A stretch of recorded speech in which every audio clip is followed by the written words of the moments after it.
All right, let's dive right in. We're going to unpack one of the most important processes on the planet, how India's parliament takes a simple idea and turns it into a law that governs the lives of over 1 billion people. So, what does that incredible journey actually look like? I mean, that's a massive question, right? It's not like someone just has a good idea and poof, it's a law. No, that idea has to survive an intense journey through debates, detailed checks, and a whole system of balances designed for one of the most diverse countries on Earth. So let's follow that path together. So, here's how we're going to tackle this. We'll start at the very heart of it all, what Parliament's role is. Then, we'll get to know the two houses. After that, we'll actually follow a bill's life from start to finish. And finally, we'll ask the big question. Why does this whole kind of complicated process matter so much? Okay, let's start with the big picture. You have to think of Parliament as more than just that impressive building in New Delhi. It's really the engine room of Indian democracy. It's where the voices of 1 billion+ people are meant to come together, where ideas clash, and where the country's future is shaped. So what's its job description, really? Well, first, it's supposed to represent everyone. From there, it's the place where laws are made, but only after tons of debate. And maybe most importantly, its job is to hold the government's feet to the fire, to be a watchdog for all of us. You see, all these roles are totally intertwined. Now, to get how laws are made, you've got to meet the main characters. India's parliament is bicameral. All that means is that it has two houses, the Lok Sabha and the Rajya Sabha. They're on the same team, but they have very different jobs, and you could say very different personalities. Let's break down the key difference here. The Lok Sabha is called the House of the People for a reason. It's all about direct democracy. You, the voter, elect its members every 5 years. The Rajya Sabha, the Council of States, is a different beast. It's designed to take the long view and to represent the interests of India's states. Just let that number sink in for a second. 543. That's 543 people, each chosen by their local constituents to be their direct line, their voice in the capital. We're talking about direct democracy on a truly epic scale. And this is where the Lok Sabha really flexes its muscles. Because it's the people's house, it controls the money. Any bill about taxes or spending has to start here. And here's the kicker. This is the house that can actually bring down a government with a no-confidence vote. It's the ultimate check on power.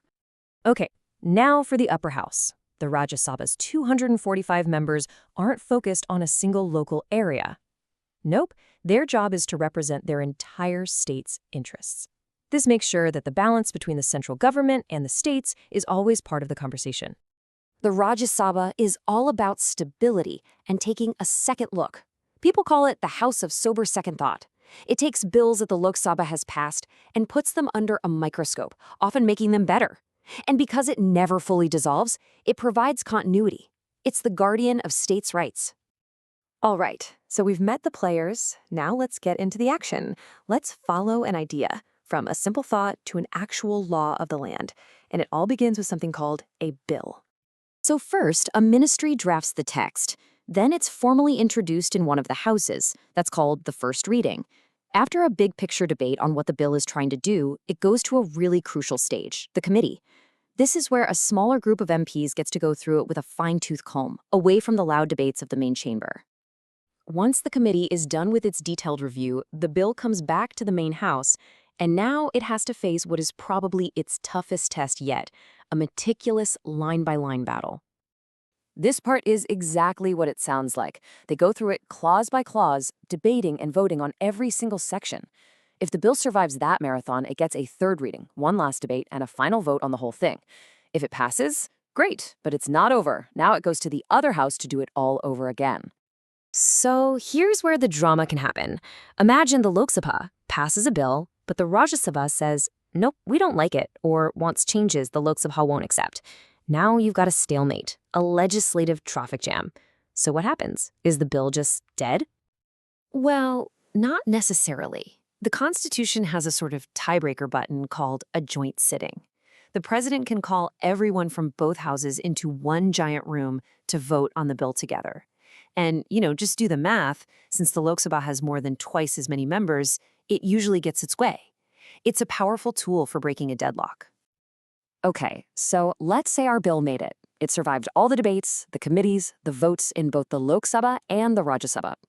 It is so close to the finish line, but there are still a couple of final, absolutely critical steps left. After clearing both houses, the bill lands on the president's desk. That final signature is everything. The second the president signs it, the bill officially transforms into an act of parliament. It gets published in the official record, the Gazette, and just like that, it's the law of the land. Whew, that was a long and pretty complex journey we just followed, wasn't it? And yeah, sometimes it can seem really slow, maybe even a bit inefficient. But every single one of those steps exists for a reason, and that reason is to make the democracy stronger. So why go through all that trouble?